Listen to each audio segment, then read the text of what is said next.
The morning sun shone brightly over the small village of Akan, where Amara lived with her family. This village was nestled at the foot of towering ancient mountains, surrounded by dense forests and untold mysteries. Amara was known for her inquisitive nature, always exploring and listening to the stories of the old ones. Her favorite tales were those of the lost kingdom of Ashoka, a civilization said to be far beyond the knowledge of her ancestors. The elders spoke of a mighty kingdom, whose riches and wisdom were unmatched, but it had mysteriously disappeared centuries ago, leaving behind only faint whispers of its existence. One day, while going through her grandmother's old chest, Amara found a peculiar map hidden between some dusty old scrolls. The parchment was faded and fragile, but the markings were surprisingly clear. It was a map that promised to lead to the legendary Ashoka, a kingdom thought to be a mere myth. With her heart pounding, Amara held the map up to the sunlight. Her excitement surged as she realized that the map was pointing toward a place she knew. It was the forest, the very one she'd always avoided for fear of its strange legends. Could this be real? She whispered to herself. The map was old, the ink faded, but the symbols and lines on it were unmistakable. She looked at the note at the bottom of the map. Only those with pure hearts may reach the kingdom. Beware of those who seek power. The words were a warning, but they also spurred Amara's curiosity even further. She had to find out if Ashoka was real. Amara couldn't keep this discovery to herself. She showed the map to her best friend, Kofi, a clever boy who, despite his skepticism, shared her love for adventure. Kofi had often laughed at the idea of lost kingdoms and magical treasures, but something about this map intrigued him. "Are we really going to follow this?" Kofi asked, his brow furrowed. "What if it's just a story someone made up?" Amara smiled confidently. "We'll never know unless we try." The two friends packed their belongings, water, food, and a few small tools, and set out toward the forest. It was a beautiful day, but Amara couldn't shake the feeling that something larger than them was at play. The forest ahead loomed large, dark, and mysterious. The air grew thick with an eerie silence. As they entered the dense undergrowth, Amara could almost hear the forest whispering, its ancient trees murmuring secrets. She had heard tales of the Whispering Forest, a place said to deceive travelers, leading them astray with illusory sounds and visions. "This is the place," Amara said, her voice barely above a whisper. Kofi looked around, uneasy. "It feels wrong, Amara. I don't know about this." They followed the map's directions, trying to stay on the path marked out for them. But with each step, the forest seemed to become more confusing. The trees shifted, their roots snaking across the path, making it nearly impossible to find their way. Then, just when the forest began to feel completely disorienting, Amara spotted something in the distance, a flicker of light. It was faint, like a will-o'-the-wisp, beckoning them forward. Without a second thought, Amara ran toward the light, with Kofi reluctantly following behind. As they drew closer, the light intensified until they stood in front of an old stone archway, hidden beneath thick vines.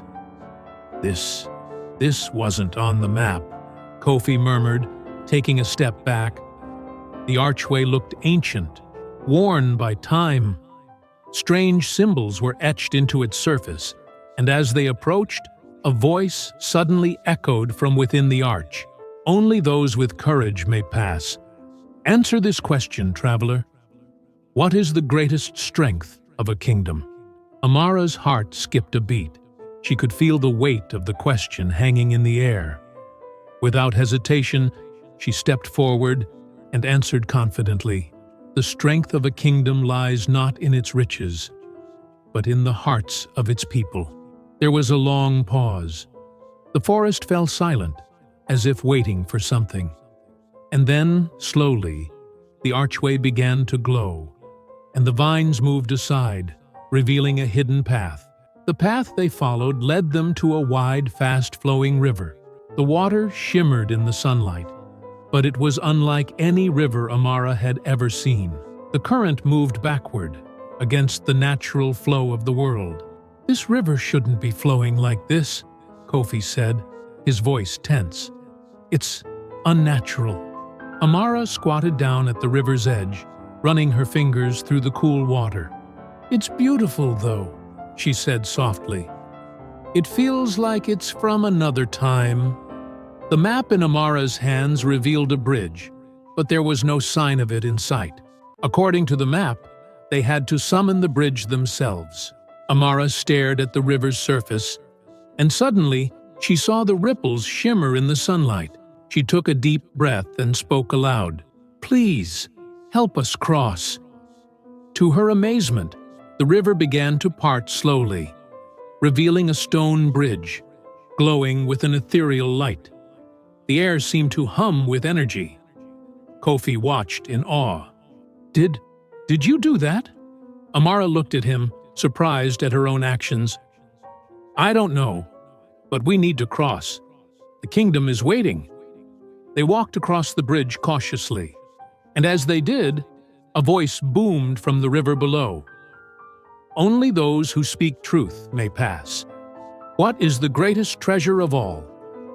Amara felt the weight of the question pressing on her. Kofi was silent for a moment, and then Amara spoke. "Knowledge.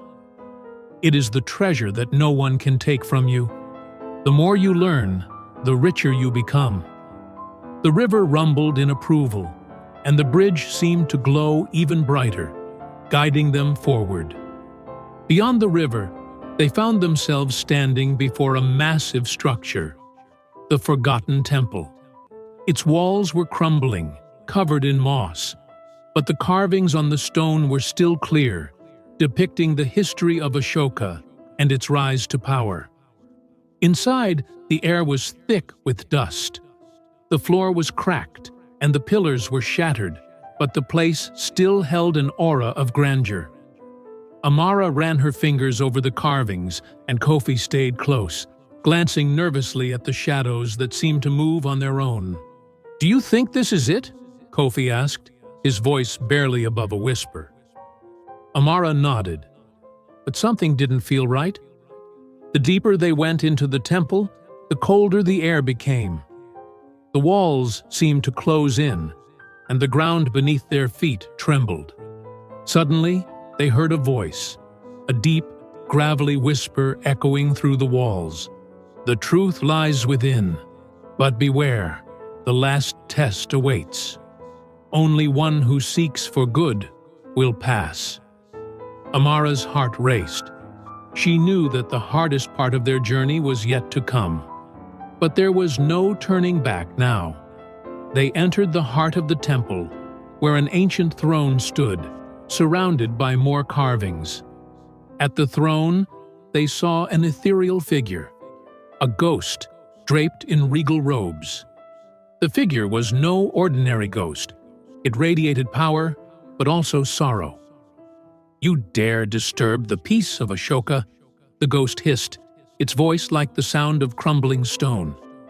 Amara stepped forward bravely. "We do not seek to disturb, but to restore what was lost. We seek the truth about Ashoka's fall." The ghost's eyes burned with fury. "You are too late. The kingdom has been lost forever. It was betrayed by the very people it trusted." The figure lifted its hands, and the room seemed to shudder. "But there is one who can bring the kingdom back. It is not the crown that holds the power, but the courage of the true heir." Amara was stunned. The truth about Ashoka's fall wasn't a simple story. It was tied to betrayal and lost honor. The kingdom had not fallen because of invaders or conquest, but because of treachery from within. And then, with a flash of light, the ghost vanished, leaving behind a piece of jewelry, a pendant, resting on the throne. Amara took the pendant in her hands. As she touched it, the room began to transform. The ancient walls, once cracked and crumbling, started to rebuild themselves. The temple glowed with light, and the once-lost kingdom of Ashoka began to return. The city of Ashoka was slowly, miraculously restored. As Amara and Kofi watched in awe, they saw the once barren streets fill with life. The people returned, not in their physical forms but as spirits, guiding the restoration of the city. The trees grew tall again, the buildings rose from the ashes, and the air felt alive with the pulse of a civilization long forgotten. The pendant that Amara held in her hands began to glow. It was no longer just a symbol of the past. It had become the key to the city's revival. The pendant's light pulsed in rhythm with the heartbeats of the land, and as it glowed brighter, the ancient city seemed to awaken. The restoration was not just a physical rebuilding, but a spiritual reclamation of the lost kingdom. Amara and Kofi stood side by side, watching the transformation unfold before them. Where there had once been ruins, now towers rose high into the sky, their stone walls gleaming in the light of the setting sun. The streets, once empty, were filled with the sounds of life, the laughter of children, the clinking of tools as craftsmen worked, and the hum of merchants setting up their stalls. "It's happening," Kofi whispered, barely able to contain his astonishment. "We're really doing it." But Amara's gaze was fixed on something else. In the distance, at the very heart of the city, stood an ancient palace, its towering spires gleaming like a beacon in the distance. It was the seat of Ashoka's power, the place where his empire had once been ruled. The pendant, still warm in Amara's hand, seemed to pull her toward it. Without a word, she began walking in that direction, her every step steady and sure. Kofi followed closely behind, his curiosity piqued. As they approached the palace gates, the spirits of the old kingdom seemed to gather around them, swirling in a quiet, ethereal dance. They were not merely ghosts. They were guides, protectors, and remnants of the people who had once lived in the city. Amara and Kofi entered the palace, their footsteps echoing in the grand hallway. The once vast rooms, now empty and cold, began to warm with the presence of those who had lived here. The walls seemed to hum with energy, as if the very air was alive with the memories of Ashoka's reign. They made their way to the throne room. At the far end of the room stood the throne itself, a massive seat of stone carved with intricate symbols of power, wisdom, and sacrifice. The throne had stood empty for centuries, but now Amara could sense something stirring in the air. It was as if the throne was calling to her, urging her to take her place. She stepped forward, the pendant still glowing in her hand, and placed it on the armrest of the throne. As soon as the pendant touched the stone, the room seemed to come alive. The air shimmered with light, and the walls were filled with voices. The voices of the people who had lived in the kingdom. The voices of those who had once sworn allegiance to Ashoka. Suddenly, a figure appeared before them. It was a man, tall and regal, with a crown upon his head and a look of quiet authority in his eyes. He was dressed in ancient robes, and his presence was both commanding and serene. Amara felt a chill run down her spine, but it was not a feeling of fear. It was a feeling of recognition. "This is him," she whispered. "Ashoka." The figure nodded, as if acknowledging her statement. His voice, though soft, carried the weight of centuries. "You have returned the kingdom to its rightful place, but there is more to be done," he said, his gaze shifting between Amara and Kofi. "The kingdom may be restored, but it is not yet whole. You must make the final choice." Kofi stepped forward, his brow furrowed with confusion. "What do you mean?" "We've brought the city back. We've restored its glory. Ashoka's gaze turned toward Kofi, and he spoke with deep, resonant wisdom. Restoration is not just about rebuilding the physical, it is about healing the wounds of the past. Ashoka's kingdom fell because of the arrogance and pride of those who sought power without understanding its cost. You must decide how to shape the future of this city. Amara's heart raced. The weight of Ashoka's words sank deep into her consciousness. She had thought that restoring the city would be the end of their journey, but now she understood that it was only the beginning. The true challenge lay in what would come next. Kofi, ever the realist, asked, "What must we do? What is the choice we must make?" Ashoka's eyes softened. The kingdom's power is a double-edged sword. If you use it to dominate others, it will crumble once again. But if you use it to foster unity, compassion, and understanding, the city will flourish. Amara held the pendant tightly, feeling the weight of its power. She understood now. The choice was not about her. It was about the future of the kingdom and the legacy they would leave behind. They could use the restored kingdom for personal gain, or they could use it to create something greater, something that honored the true spirit of Ashoka's reign. She turned to Kofi, her eyes filled with determination. "We choose the path of unity and compassion. We will rebuild this kingdom not for power, but for the people." Ashoka's figure nodded in approval. "You have made the right choice," he said, his voice fading into the ether. "Now, the kingdom is truly restored. Go forth and lead with wisdom, for the fate of this city lies in your hands." With that, the spirit of Ashoka disappeared, leaving Amara and Kofi alone in the throne room.